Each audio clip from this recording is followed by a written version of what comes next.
कहानी की शुरुआत में हम एक खूबसूरत महिला को देखते हैं जिसका नाम एलिस है और उसकी उम्र 40 साल है। एलिस पिछले 8 सालों से पेरिस की एक फैशन मैगजीन के लिए काम कर रही है। वो अपने करियर में आगे बढ़ने के लिए पूरी तरह से समर्पित है, लेकिन उसका कड़वा स्वभाव और ओल्ड फैशन होना उसकी तरक्की में बाधा सा बन गया है, जिसके कारण पिछले 4 सालों में उसका प्रमोशन नहीं हो पाया है। एलिस का अपने पति से डिवोर्स हो चुका है और वो अपनी छोटी बेटी के साथ रहती है, लेकिन एलिस काम की वजह से अपनी बेटी को ज्यादा समय नहीं दे पाती। वो काम में जाने से पहले अपनी बेटी को अपनी बहन के घर छोड़कर जाती है। एलिस अपनी जिंदगी में बहुत अकेली है और उसे खुद के लिए भी समय नहीं मिलता। एलिस अपनी कंपनी के काम से ब्राजील जाती है और जब वो काम खत्म करके फ्लाइट से पेरिस लौट रही होती है तो उसकी मुलाकात एक यंग लड़के से होती है जिसका नाम एडम है। एडम की उम्र 20 साल है और वो एक कॉलेज में पढ़ता है। एडम ने इकोनॉमी क्लास की सीट बुक की थी, लेकिन उसके सीट में दिक्कत होती है, इसलिए उसे बिजनेस क्लास में एलिस के पास बैठा दिया जाता है। एडम पहली बार बिजनेस क्लास की सीट पर बैठकर काफी खुश होता है, जबकि एलिस अपने लैपटॉप पर काम कर रही होती है। लैंडिंग के दौरान प्लेन में तेज टर्बुलेंस शुरू हो जाती है, जिससे एलिस बहुत डर जाती है और एडम का हाथ पकड़ लेती है। ये देखकर एडम मन ही मन बहुत खुश हो जाता है, क्योंकि पहली बार किसी लड़की ने उसके साथ ऐसा किया था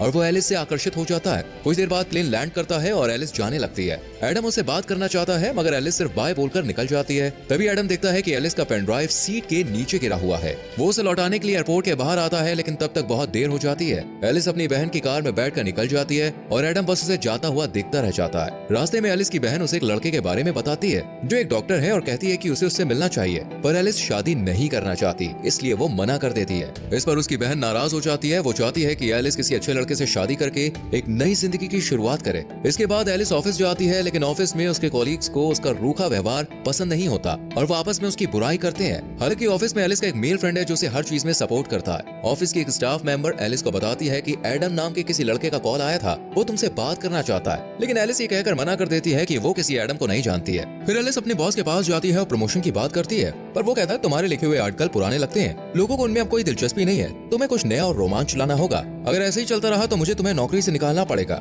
ये सुनकर एलिस आज देर रात तक ऑफिस में काम करती है और सोचती है कि वो कुछ नया और रोमांच कैसे ला सकती है। तभी उसके पास वही स्टाफ मेंबर का नोट मिलता है जिसमें लिखा होता है कि वो लड़का पेन ड्राइव की बात कर रहा था। एलिस को याद आता है कि उसने गलती से पेन ड्राइव प्लेन के अंदर गिरा दी थी। वो तुरंत एडम को कॉल करती है और कहती है कि तुम कहाँ हो, मुझे पेन ड्राइव चाहिए, वो बहुत जरूरी है। एडम उस समय अपने दोस्तों के साथ एक बार में होता है जहाँ वो एलिस को आने के लिए कहता है। जब एलिस बार के बाहर पहुँचती है तो एडम उसे अंदर ले जाता है और अपने दोस्तों से मिलवाता है।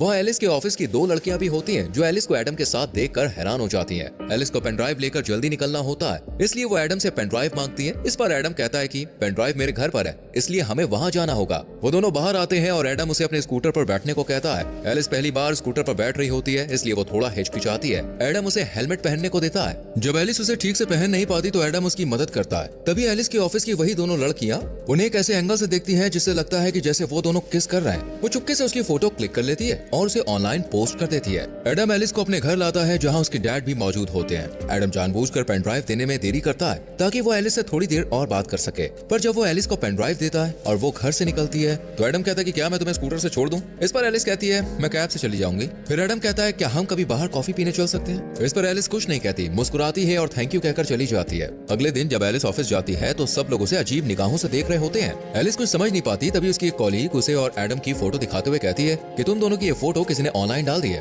और सबको लग रहा है कि वो और एडम किस कर रहे थे। पर एलिस जानती है कि ये सिर्फ एक गलतफहमी है, ऐसा कुछ नहीं हुआ था। लेकिन उसका बॉस ये देखकर बहुत खुश होता है। वो कहता है मुझे तुम्हारा ये नया लुक बहुत पसंद आया। एलिस कहती है ऐसा कुछ नहीं है, पर बॉस कहता है हमें तो यही चाहिए। वो लड़का तुमसे उम्र में काफी छोटा है, ये बहुत कूल लगेगा। बॉस को लगता है कि मैगजीन युवाओं को टारगेट करती है और अगर एलिस एक जवान लड़के के साथ रिलेशनशिप में है तो वो युवा पीढ़ी की सोच को बेहतर समझ पाएगी। वो कहता है तुम इसमें लगी रहो, ऐसा करने से हमारी मैगजीन बिकेगी, क्योंकि लोगों को मिर्च मसाला चाहिए होता है। पर एलिस अपने से कम उम्र के लड़के को डेट नहीं करना चाहती है। वो अपने दोस्त से इस बारे में बात करती है जो उसे सलाह देता है कि उसे बस दुनिया को दिखाने के लिए एडम को डेट करना चाहिए। वो कहता है अगर तुम्हारा बॉस ये देखेगा तो वो तुमसे खुश होकर तुमको प्रमोशन दे सकता है। पर किसी की भावनाओं से खेलना और झूठ बोलना सही नहीं था। लेकिन एलिस के दिमाग में सिर्फ प्रमोशन की धुन सवार थी, इसलिए वो ज्यादा ना सोचते हुए अपने करियर को आगे बढ़ाने के लिए एडम का फायदा उठाने का फैसला कर लेती है। अगले दिन एलिस एडम से मिलती है, वो भी बिल्कुल नए लुक में। उसे देखकर एडम उस पर से अपनी नजरें नहीं हटा पाता। एलिस उसके साथ फ्लर्ट करने लगती है और वो दोनों बातें बातें करने लगते हैं। एडम को यकीन ही नहीं होता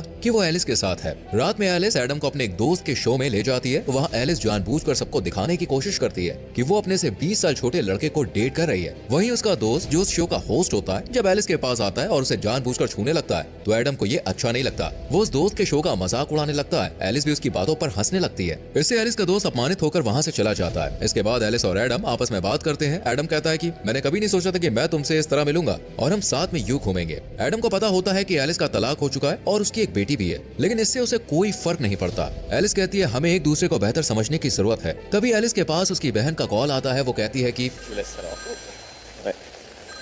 मैंने उस डॉक्टर को घर पर बुलाया है जिससे मैं तुम्हें मिलाना चाहती थी, इसलिए तुम जल्दी से घर आ जाओ। एलिस जाना नहीं चाहती, लेकिन बहन की बात की इज्जत करते हुए वो एडम से झूठ बोलती है कि मेरी बेटी की तबीयत खराब है, मुझे घर जाना होगा। ये सुनकर एडम भी थोड़ा परेशान हो जाता है। वो जल्दी से टैक्सी बुलाता है और एलिस को उसमें बैठा देता है। ये देखकर एलिस को लगता है कि एडम उसकी कितनी फिक्र करता है। घर पहुंचने पर एलिस अपनी बहन, जीजा जी और उस डॉक्टर के साथ डिनर करती है। एलिस ड्रिंक करके आई होती है, जिस वजह से वो नशे में डॉक्टर से उल्टे सीधे सवाल पूछने लगती है। इसमें डॉक्टर को बुरा लगता है और वो वहाँ से चला जाता है। यहाँ एलिस लगातार कोशिश कर रही होती है कि बॉस उसे खुश होकर उसे प्रमोशन दे दे, लेकिन ऐसा नहीं हो रहा था। इसलिए वो एडम को एक फैशन शो में लेकर जाती है जहां उनकी कंपनी की सीईओ और बॉस मौजूद होते हैं। जब शो के दौरान मॉडल्स रैंप वॉक कर रही होती हैं, तभी एक लड़की गिर जाती है। ये देखकर एडम तुरंत उसे उठाने के लिए आगे बढ़ता है। सीईओ को एडम का ये व्यवहार बहुत अच्छा लगता है। शो खत्म होने के बाद एडम और एलिस पार्टी में ड्रिंक करते हैं और डांस करने लगते हैं। डांस करते वक्त वो दोनों बहुत करीब आ जाते हैं, लेकिन कुछ होने से पहले ही एलिस देखती है कि कुछ लड़कियां उनकी तस्वीरें क्लिक कर रही है। ये देखकर एलिस तुरंत एडम का हाथ पकड़कर उसे बाहर ले आती है।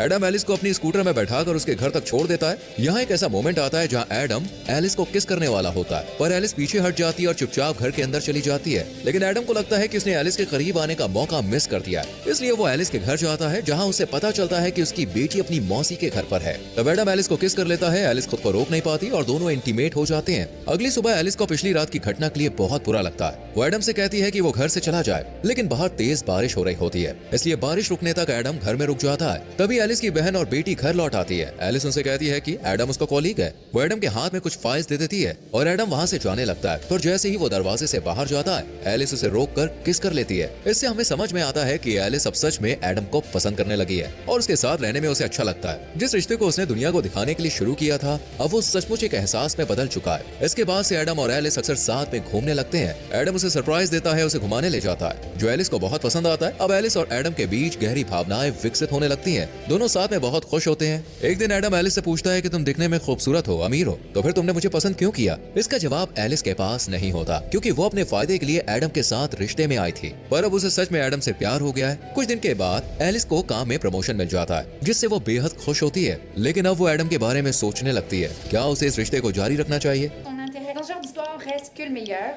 जब वो एडम से मिलती है तब एडम उससे कहता है कि मैं तुमसे बहुत प्यार करता हूँ और तुमसे शादी करना चाहता हूँ। ये सुनकर एलिस हैरान रह जाती है। वो कहती है कि हम दोनों बहुत अलग हैं। मैं तुमसे 20 साल बड़ी हूँ, तुम्हें अभी अपनी जिंदगी में बहुत कुछ करना है, हम इस रिश्ते को आगे नहीं बढ़ा सकते। एलिस कहती है मैं तुमसे प्यार करती हूँ, पर मेरी जिंदगी में बहुत सारी जिम्मेदारियां हैं, मेरी बेटी है, मेरा काम है, ऐसे में हम साथ नहीं रह सकते। लोग हमारे रिश्ते को लेकर क्या कहेंगे? वो कहती है शायद यही बेहतर होगा कि हम यहीं पर रुक जाएं। लेकिन एडम उसकी बातों को नहीं मानता। फिर भी एलिस वहाँ से चली जाती है। एलिस जानती है कि उसने एडम को पहले सिर्फ प्रमोशन के लिए इस्तेमाल किया था, लेकिन अब उसे भी उससे सच में प्यार हो गया है और वो उसके साथ रहना चाहती है। फिर भी अपनी जिम्मेदारियों और समाज के डर के कारण वो एडम से दूर हो जाती है। एलिस एडम से दूर होकर बहुत अकेला और तन्हा महसूस कर रही होती है। उसके लिए एडम को भुलाना काफी मुश्किल हो रहा था। वही एडम का भी यही हाल था। वो अपने दुख को अपने पिता से साझा करता है। उसके पिता उसे समझाते हैं और कहते हैं जब मैं तुम्हारी उम्र का था तब मुझे भी प्यार हुआ था। ये सब चलता रहता है, तुम्हें अपनी जिंदगी में आगे बढ़ना होगा। कुछ दिन बाद एलिस के ऑफिस में सीईओ खुद मैगजीन का कवर फोटो देखने आती है, लेकिन उन्हें कवर फोटो पसंद नहीं आती। वो मेल मॉडल की जगह किसी नए और अनदेखे चेहरे की तलाश में होती है। तभी उनकी नजर एलिस के लैपटॉप स्क्रीन पर पड़ती है, जिसका वॉलपेपर एडम की तस्वीर होती है। उसे देखकर सीईओ को याद आता है कि ये वही लड़का है जिसने फैशन शो में रैंप वॉक के दौरान गिरी हुई लड़की को उठाया था। वो चाहती है कि एडम उनके मैगजीन का नया मॉडल बने। ये सुनकर एलिस को अच्छा नहीं लगता। वो नहीं चाहती कि वो फिर से एडम से मिले, लेकिन अपने बॉस के कहने पर उनकी बात उसे माननी पड़ती है। एलिस एडम को कॉल और मैसेज करती है और एडम एक टूटे हुए आशिक की तरह घर में बैठकर ड्रिंक कर रहा होता है। वो एलिस के कॉल और मैसेज का गुस्से में जवाब नहीं देता। तब एलिस खुद उसके घर जाती है और उसे अपने साथ बाहर लेकर आती है। एडम को लगता है कि अब एलिस फिर से उसके साथ रिश्ता शुरू करना चाहती है, लेकिन एलिस उसे बताती है कि तुम्हें मैगजीन के लिए मॉडल बनना होगा, तुम्हें खूबसूरत लड़कियों के साथ काम करने का का मौका मिलेगा और इसके लिए तुम्हें पैसे भी मिलेंगे। ये सुनकर एडम गुस्से में आ जाता है। उसे समझ में आ जाता है कि एलिस अपने काम के लिए उसके पास आई है। वो कहता है मैं अब तुमसे मिलना नहीं चाहता, अच्छा होगा हम कभी ना मिले, और वो गुस्से में वहाँ से चला जाता है। जिस दिन एडम का फोटोशूट होना होता है सभी एडम के आने का इंतजार कर रहे होते हैं। एलिस को डर लगता है कि अगर एडम नहीं आया तो उसे नौकरी से निकाल दिया जाएगा। तभी एडम वहाँ पे आ जाता है क्योंकि वो अब भी एलिस से प्यार करता है। उसे मेकअप रूम में ले जाया जाता है जहाँ उसका लुक तैयार किया जा रहा होता है। तभी उसके पास एलिस का दोस्त आता है और एडम से माफी मांगता है। वो कहता है कि मैंने ही एलिस को सलाह दी थी कि वो तुम्हारे साथ झूठा रिश्ता बनाए ताकि उसे प्रमोशन मिल सके। ये सुनकर एडम को बहुत दुख होता है कि एलिस का प्यार एक नाटक था। वो बाहर आता है और सबके सामने एलिस को किस कर लेता है। फिर एडम अपना फोटो शूट करवाता है, लेकिन ये सब उसके लिए नया अनुभव होता है। वो अच्छे से पोज नहीं दे पा रहा होता है और फोटोग्राफर को बार बार उसे निर्देश देने पड़ते हैं, जिससे एडम चिढ़ जाता है और वहाँ से जाने लगता है। तभी एलिस उसे समझाने के लिए आती है, पर एडम उस पर गुस्सा करता है और कहता है मैंने तुमसे दिल से प्यार किया और तुमने अपने फायदे के लिए मेरा इस्तेमाल किया। फिर एडम दुखी होकर वहाँ से चला जाता है, जिससे एलिस को भी बहुत बुरा लगता है। उसका बॉस भी उसे नौकरी से निकाल देता है। अब वो पूरी तरह से अकेली पड़ जाती है। वो एडम को भूल नहीं पा रही होती है और उसकी यादें उसे हर पल सताती रहती है। एलिस को एहसास होता है कि उसके लिए करियर से ज्यादा जरूरी वो इंसान है जिससे वो प्यार करती है। इसलिए एलिस एडम के कॉलेज जाती है और सबके सामने कहती है मैंने अपने भविष्य को लेकर सोचना छोड़ दिया है और मुझे फर्क नहीं पड़ता कि समाज हमारे बारे में सोचेगा। अब मैं सिर्फ तुम्हें चाहती हूँ, मैं तुमसे प्यार करती हूँ और तुम्हारे साथ रहना चाहती हूँ। वो एडम से माफी मांगती है। एडम उससे अब भी प्यार करता है। वो उसे किस कर लेता है और माफ कर देता है। इसके बाद से दोनों साथ में हंसी खुशी रहने लगते हैं और इसी के साथ मूवी खत्म हो जाती है। मिलते हैं अगली वीडियो में। Till then bye bye, take care.